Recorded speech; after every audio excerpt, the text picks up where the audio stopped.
और चलिए आगे बढ़ेंगे। अब बात होगी एक बार फिर से अखबारों की, कौन कौन सी खबरें इसमें तरजीह दी गई है। सबसे पहले बात होगी तेलंगाना में। सीएम रेवंत रेड्डी ने पीएम मोदी को बताया बड़ा भाई।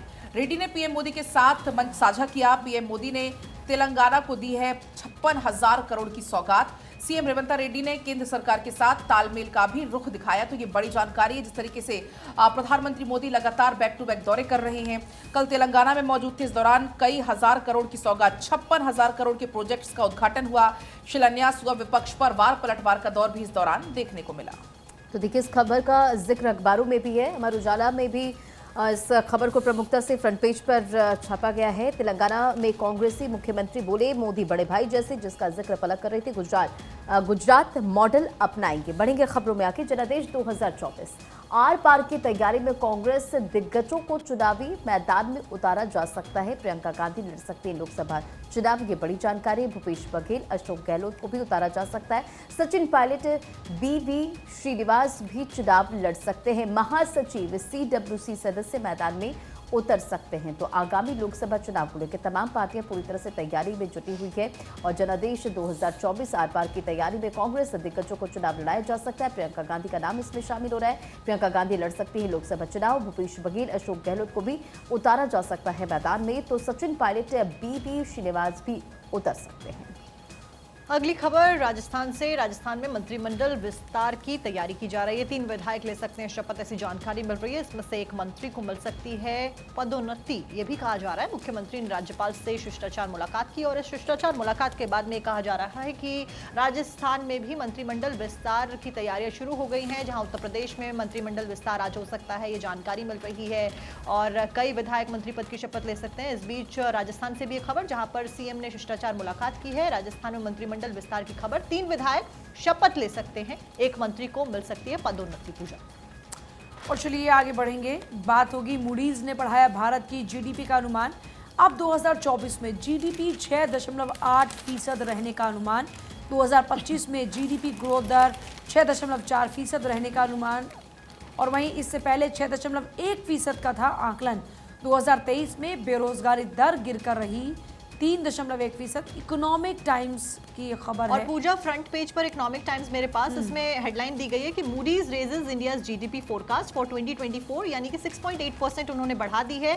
यहाँ पर सब हेडर दिया गया है, predicts countries economy to grow at 6.4% in next calendar year, यानी कि अगले साल 6.4% की दर से हम बढ़ने वाले हैं। और एक और महत्वपूर्ण बात जिसका जिक्र यहाँ पर किया गया है वो है अनएम्प्लॉयमेंट रेट, जो कि इस बार लोएस्ट बताया गया है। 3.1% बताया गया है 2023 में unemployment rate. India unemployment rate declined to its lowest 3.1% in 2023 from 3.6, यानी कि 3.6 से 3.1% पर अनएम्प्लॉयमेंट रेट आ गया है, जो कि अब तक का लोएस्ट है। और सबसे एक और महत्वपूर्ण बात यह कि महिलाओं की भागीदारी लेबर फोर्सेस में 40% के ऊपर पहुंच गई है। Female participation in labour forces cross the 40% mark. और अब चलिए आगे बढ़ेंगे। टाटा मोटर्स होगी विभाजित, 2 लिस्टेड कंपनी आएंगी अस्तित्व में, ये जानकारी है। कमर्शियल वाहन होंगे एक कंपनी में, जबकि पीवी, ईवी और इसके अलावा जेएलआर होंगे दूसरी कंपनी में। एनसीएलटी के नियमों से होगा डिमर्जर, ये बड़ी इकोनॉमिक्स टाइम्स के हवाले से ये खबर है। दरअसल अगर पूरी जानकारी की अगर हम इसमें बात करें तो टाटा मोटर्स के बोर्ड ने सोमवार को कंपनी की बिजनेस ऑपरेशंस को 2 यूनिट में बांटने की मंजूरी दे दी है। कंपनी आने वाले समय में पैसेंजर व्हीकल्स और कमर्शियल व्हीकल्स को अलग अलग करेगी, ऐसे करके वो बिजनेस चलाएगी। टाटा मोटर्स के बोर्ड ने ये मंजूरी देते हुए ये कंपनियां शेयर बाजार में लिस्टेड होंगी। टाटा मोटर्स के शेयर सोमवार को मामूली गिरावट के साथ 987 रुपए पर बंद हुए हैं। लेकिन जो शेयर होल्डर्स हैं उनको लेकर ये सवाल है कि अब उनका क्या होगा।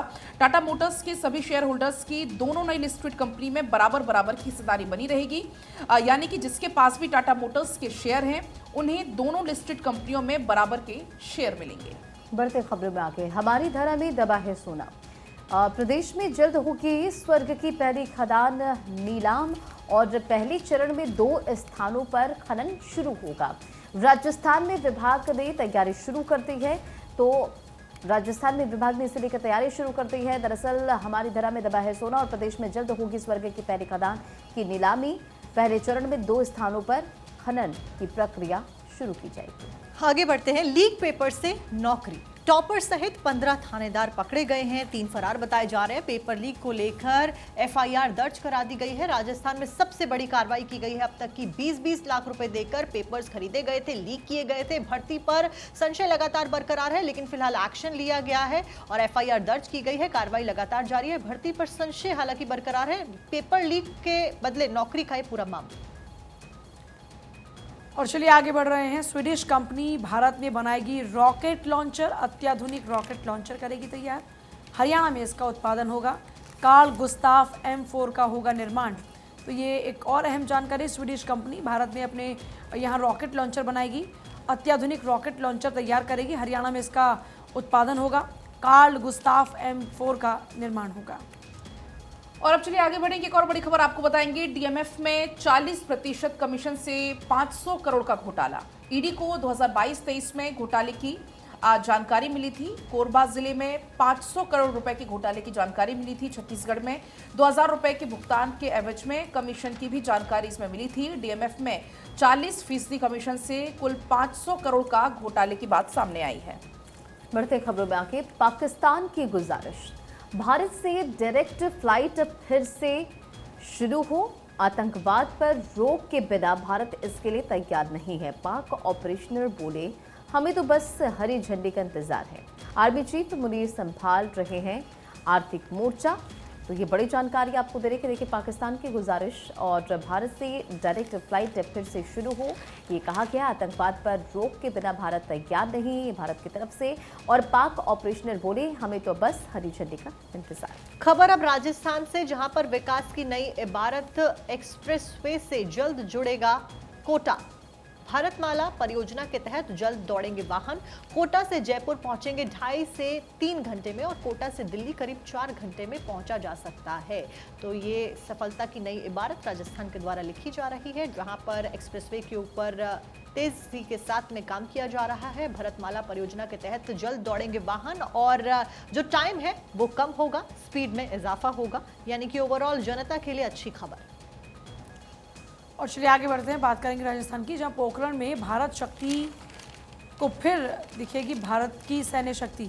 मतलब 12 तारीख को फिर से भारत की सैन्य शक्ति दिखेगी। पीएम मोदी के आने का कार्यक्रम है प्रस्तावित। 17 फरवरी को वायु शक्ति 2024 का आयोजन हुआ था। 120 से ज़्यादा फाइटर जेट्स ने यहाँ पर हिस्सा लिया था। तो पोखरण में भारत की शक्ति की बात हो रही है और 12 को फिर से भारत की सैन्य शक्ति दिखाई देगी। पीएम मोदी के आने का कार्यक्रम प्रस्तावित है। 17 फरवरी को वायु शक्ति 2024 का आयोजन हुआ था। 120 से ज़्यादा फाइटर जेट्स ने हिस्सा लिया था और वो आपने खूबसूरत तस्वीरें देखी भी थी और हमने आपको दिखाई भी। और अब एक बार फिर से 12 तारीख को शक्ति प्रदर्शन होगा। पीएम मोदी पहुँच रहे हैं 12 तारीख को। और अब चलिए आगे बढ़ेंगे। लोकपाल ने सीबीआई को दिए हैं आदेश। ये बड़ी जानकारी है। 6 महीने में शिबू सोरेन की 2 संपत्तियों की जांच के आदेश दिए हैं। झारखंड मुक्ति मोर्चा के अध्यक्ष हैं शिबू सोरेन और ऐसे में पूरे अगर कहें सोरेन परिवार की मुश्किलें लगातार बढ़ती हुई नजर आ रही। एक तरफ अगर बात करें हेमंत सोरेन की, वो पहले से ही जेल में है, ईडी के शिकंजा उन पर कसा जा चुका है और अब 2 संपत्तियों की जांच के आदेश शिबू सोरेन की। झारखंड मुक्ति मोर्चा के अध्यक्ष हैं शिबू सोरेन। बढ़ते खबरों में आगे और अगली बड़ी खबर आपको बताते चले। इसरो चीफ का बड़ा खुलासा, भारत के सोलर मिशन के लॉन्च के दिन डायग्नोस हुआ था उन्हें कैंसर और अब वे पूर्णतः स्वस्थ हैं, इस बात की जानकारी दी है। और पेट से गांठ निकलवाने और कीमोथेरेपी से अब वो बिल्कुल फिट हैं। आदित्य L1 की लॉन्चिंग के दिन पता चला कि मुझे कैंसर है, इसरो प्रमुख ने ये कहा। देखिए इस खबर का जिक्र अखबारों में भी है। कैंसर को मात देकर लौट आए काम पर, कैंसर के खिलाफ अपनी लड़ाई की प्रकृति पर प्रकाश डालते हुए सोमनाथ ने स्वीकार किया कि जब मैं इस प्रक्रिया से गुजर रहा था तो मैं उस समय पूर्ण इलाज को लेकर अनिश्चित था। सोमनाथ ने यह भी कहा कि उनकी नियमित जांच की जाएगी और स्कैन किया जाएगा, लेकिन अब वो पूरी तरह से ठीक हो गए हैं और काम पर लौट आए हैं। उन्होंने मीडिया संस्थान को दिए गए इंटरव्यू में ये भी कहा, नहीं मुझे अब कोई दर्द नहीं हो रहा है और उसका उन्होंने कहा कि कैंसर का पता लगाया गया और इसे हटा दिया गया, यानी कि अब वो पूरी तरह से फिट हैं। तो इसका जिक्र अखबारों में भी है। देखिए एक नया एग्जाम्पल सेट किया है सोमनाथ के द्वारा कि किस तरीके से अपनी जिम्मेदारियों को ऊपर रखना बहुत महत्वपूर्ण हो जाता है, क्योंकि सोलर मिशन भारत का ही नहीं बल्कि विश्व के लिए एक बहुत बड़ा मिशन रहा और उस बीच एक नया एग्जाम्पल सेट किया सोमनाथ ने। आगे बढ़ते पीएम नरेंद्र मोदी 7 मार्च को कश्मीर जाएंगे, उससे संबंधित एक खबर। धारा 370 हटने के बाद में पीएम नरेंद्र मोदी की ये पहली यात्रा होने वाली है। इस सबके बीच में सुरक्षा व्यवस्था के चाक चौबंद करने शुरू कर दिए गए हैं। बीजेपी ने प्रधानमंत्री नरेंद्र मोदी के दौरे के लिए बड़ी तैयारियां करनी शुरू कर दिए हैं बेहद महत्वपूर्ण ये दौरा। चुनावों से पहले, लोकसभा चुनावों से पहले कश्मीर में पीएम मोदी मौजूद रहेंगे, संबोधित जनता को करेंगे। 370 धारा जब हटाई गई उसके बाद में ये पहला दौरा प्रधानमंत्री नरेंद्र मोदी के द्वारा कश्मीर में रहने वाला है। अब क्या कुछ संबोधन में रहता है, ये देखने वाली बात चुनावों से पहले खासतौर पर। पूजा और चलिए आगे बढ़ते बात होगी राजस्थान की। लोकसभा चुनाव की रणनीति, हर सीट 5 लाख के मार्जिन से जीतना चाह रही बीजेपी। हर बूथ पर 370 से ज्यादा वोट डलवाने की रणनीति।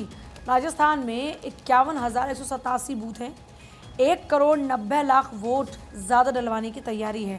देखिए, इस बार अपने वोट परसेंटेज में इजाफा, अपनी सीट्स में इजाफा करने के लिए बीजेपी पूरी ताकत के साथ, पूरे दमखम के साथ में चुनावी मैदान में उतरी हुई है। ऐसे में अगर बात राजस्थान की जाए तो राजस्थान में बहुत ही बारीक जो स्ट्रैटेजी है पार्टी की, वो आपके सामने है। लगभग 51,187 बूथ है, 1,90,00,000 वोट ज़्यादा डलवाने की तैयारी है। हर सीट पर 5 लाख के मार्जिन से जीतना बीजेपी चाह रही है, जिसके लिए हर बूथ पर 370 से ज़्यादा वोट डलवाने की रणनीति है। तो 370 से ज़्यादा वोट डलवाए जाएंगे, उसके बाद में अपने रिकॉर्ड को तोड़ा जाएगा और 1,90,00,000 वोट ज़्यादा डलवाने की तैयारी बीजेपी ने की है। और अब चलिए आगे बढ़ेंगे। एक और बड़ी खबर आपको बताएंगे। मौसम के रंग, भूस्खलन ने रास्ते रोके। बारिश, बर्फबारी क्योंकि लगातार जारी है, गर्मी बीच बीच में शुरू हो जाती है। ऐसे में जो समस्या है वो लोगों की बढ़ रही है। बर्फ के बीच में पोलियो ड्रॉप पिलाई जा रही तस्वीरें आपकी टीवी स्क्रीन पर, 2 तस्वीर आप देख सकते हैं। मौसम की मनमर्जी लगातार जारी है, लेकिन हौसले भी इस दौरान काफ़ी बुलंद है।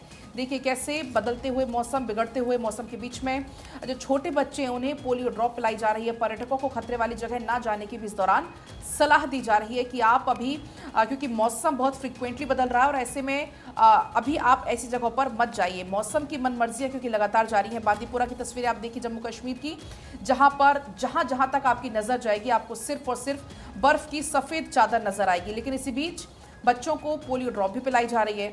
दूसरी तस्वीर आप देखिए, कुल्लू मनाली की तस्वीर है, हिमाचल की। वहाँ पर भी कुछ हालात ऐसे ही हैं, जहाँ तक आपकी वहाँ भी नज़र जाएगी आपको सिर्फ और सिर्फ सफ़ेद चादर नज़र आएगी। और वहाँ पर लोगों का आम जनजीवन भी काफ़ी अस्त व्यस्त हो गया। लेकिन इसी बीच कोई भी काम नहीं रुक रहे हैं। जो बच्चे हैं, छोटे बच्चे, उन्हें पोलियो की दवा पिलाई जा रही है।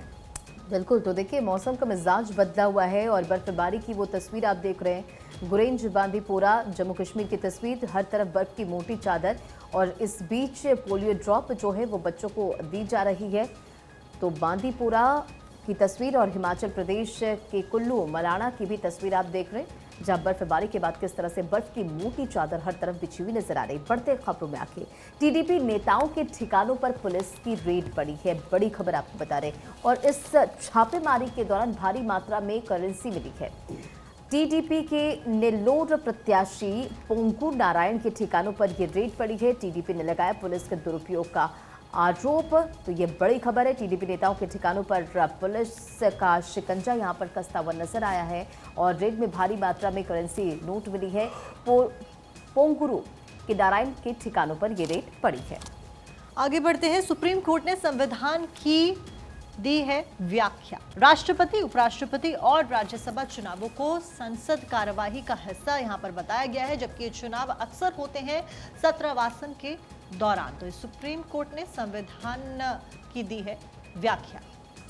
और चलिए आगे बढ़ते हैं। ट्रंप को राहत मिली है। यूएस सुप्रीम कोर्ट का फैसला, कोलोराडो में लड़ सकेंगे राष्ट्रपति प्राइमरी का चुनाव। इस बार भी मुकाबला ट्रंप वर्सेस बाइडेन संभव है।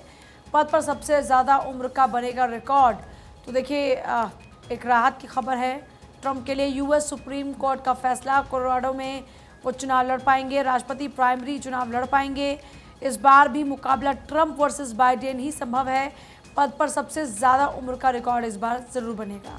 और अब चलिए आगे बढ़ेंगे। टेबल टेनिस में भारत का डबल धमाल, ये बड़ी जानकारी है। पहली बार पुरुष और महिला टीम ने किया है क्वालिफाई।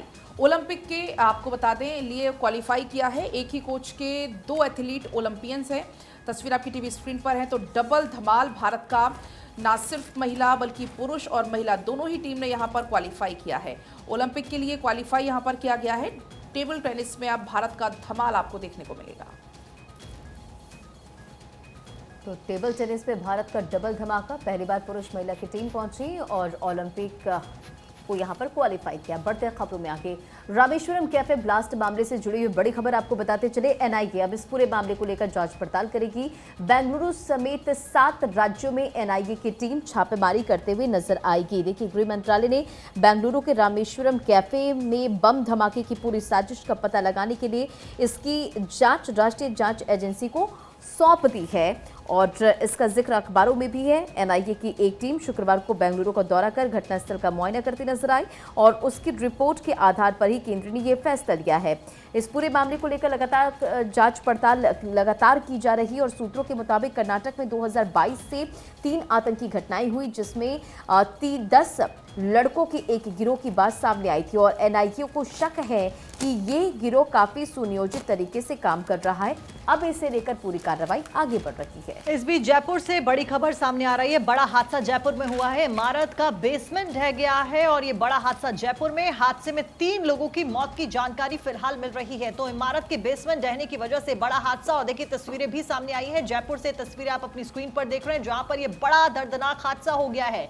एक इमारत का बेसमेंट अचानक से ढह गया। बेसमेंट में लोग मौजूद थे और इस हादसे में 3 लोगों की मौत की जानकारी मिल रही है। फिलहाल मौके पर लोग मौजूद, इंफॉर्मेशन रेस्क्यू टीम तक पहुंचा दी गई है। रेस्क्यू टीम पहुंच रही है घटनास्थल पर। एक्सक्लूसिव तस्वीरें फिलहाल आप भारत 24 पर देख रहे हैं जयपुर से, जहां पर यह दर्दनाक हादसा हो गया है। 3 लोगों की मौत हो गई है इस हादसे में। जयपुर में दर्दनाक हादसा, बेसमेंट ढहने की वजह से ये बड़ा हादसा हो गया है। कारणों का पता फिलहाल लगाया जाएगा कि कैसे अचानक से ये बेसमेंट ढह जाता है, लेकिन इस बेसमेंट ढहने की वजह से अब तक 3 लोगों की दर्दनाक मौत। तस्वीरें आपकी स्क्रीन पर।